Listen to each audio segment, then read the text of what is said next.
Okay, guy, who excited for more Metroid Fusion? I know I am. I know I am. Oh, I'm almost positive I mentioned this in the old parts, but if you hold down your charge beam and then do a jump, you'll have like a mini screw attack. I always thought that was pretty cool, even though it's most of the time not enough to kill enemies and therefore not helpful in any way. So thanks for just standing there and taking it. Very nice of you. This is annoying to get. I'm not even sure how you're supposed to really get it. I always just try to get it like this. And it's really hard. You have to do it at like the peak of your jump in my dumb way. I'm sure there's some actually good way of doing it. I forgot. Basically, there's another bomb block up there that you want to kill. Oh my gosh. Actually, you could feasibly blow up the bottom one and then the top one, and then it's easier if you just like don't be a retard and know how to do it properly, I think. But in the event that that's not possible, this way should be of great help, and it totally didn't ever take this long in any of my practice runs. Oh my golly. Sorry, I don't want to cuss a swear for the internet. There we go. Maybe that is the way you're supposed to do that, because it's not like overwhelmingly hard. It's just the thing. And I never really understood the energy tanks randomly hidden in walls. Do they just like grow there? That's potato logic for you folk. That potato logic. Anyway, I could really go for a wide beam around now, and I do think I'm going to get it relatively soon, but I mean, seriously, this just charge beam is an embarrassment to everyone who has ever played a Metroid. It's almost as bad as the non-long beam in the original and the remake. Oh, I hope Metroid Prime 4 has a long beam upgrade and it's like a significant power up. I don't know. That would just be funny to have your shots randomly disappear, but when they're all pretty in 3D. A rogue security robot, you may destroy it if you met it again. But if you're brief, the 5 or 6 open, that means they wake me up from Ek. I hope they don't stop me. Ek the Hawk is 0, you cold, so don't go. Avoid sacrifice, but okay, we go to ghosts. Go to Ghost World, please. Go to Ghost World. Okay, so Ghost World, everyone. Pretty cool level. I was like afraid of this as a kid, or something.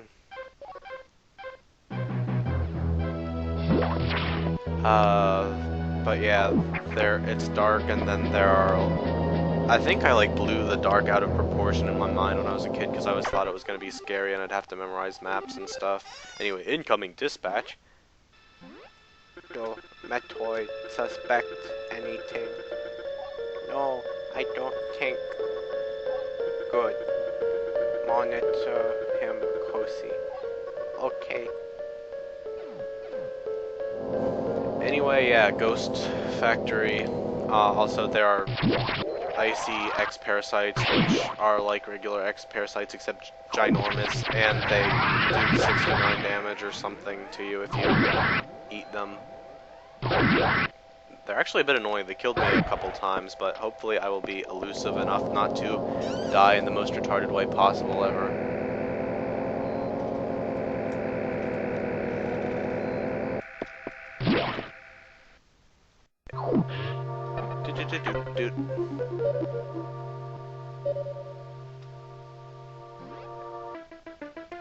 Come to think of it, I'm not sure what defines specific rooms, because like everything in this bloody space station can just be blown up and you can go through the vents and stuff.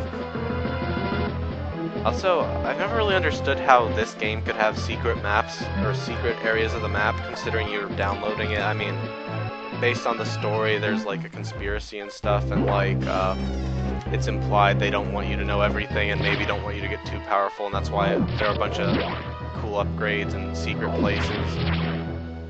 But oops, that makes perfect sense within the context of the game, and I should stop whining about it. And also, they might have storage areas they don't necessarily keep on the map for everyone, although you'd think in this situation they might, but oh my gosh, it's a video game and I need to stop overanalyzing really arbitrary things like that. Embarrassing. Free missile tank right here, and more importantly, the next area, mirror match, of course. This isn't even a match, what am I smoking? But yeah, on the other side there's this, and it's actually a pretty tricky energy tank to get. You get it like this, but the trick is that there are 2 other locations in this room that you can bomb, and they just lead to dead ends. I always thought this was pretty clever. I always go on the bottom 2 first and think, oh, I have to get it this way, oh, I have to get it this way, and then finally the top area is the right way. Anyway, here's one of the Icy X. They're not that fast. You can outrun them pretty quickly, and they freeze like that when you shoot them, which makes them not the scariest things in the world, but I basically went out of my way to interact with too many on my first run because I didn't know where I was going, and that was a bad idea. Anyway, there's some hidden in those breakaway blocks, which I actually think is kind of cool because you have to, like, guess which ones are where. And yes, that definitely does 69 damage. How hilarious. It's like an internet joke. Zap, zap, zap, zap, zap, zap, zap, zap, zap, zap. Oh, cocks, I always do that and forget to get enough speed. And then, well, no, actually, that's like a first. I don't think I normally do that much retarded, but... Oh, I think when you're, like, mashing shoot, or for some reason I wasn't running right. No, I'm just gonna ignore them. Yeah, the thing I noticed about this game is some of its enemies have, like, really weird movement patterns. I mean, you can tell it's not a basic AI, it's, like, just sort of programmed to organically home in on your location. I always thought this area was sort of cute. There are a bunch of these little bugs to give you a lot of easy recovery, and then a save room. So instead of giving you an outright recharge room, they decided to toughen you up a bit and make you bust through some easy bugs to get it. Pretty cool, pretty cool. It's always fun to just tear through a group of enemies like that. Really, it would be really fun to come back here once you have some of the later weapons which can go through multiple enemies or not take multiple hits to kill a baby bug, but still. Anyway, this part's pretty cool, free energy tank. And yeah, this game really does have a bit weird level design. You have to be really looking around for things to find them. And another SAX part, oh no, spoilers. This is another one of the more innocent parts since you don't actually have to do anything. You just roll over here, and oh no, SAX. It doesn't really notice you. You can't even get out until all these power bomb blocks are broken. You could take damage from the power bomb like I'm going to here because it doesn't do that much, or you could roll back all the way, but I want to watch it, so yeah.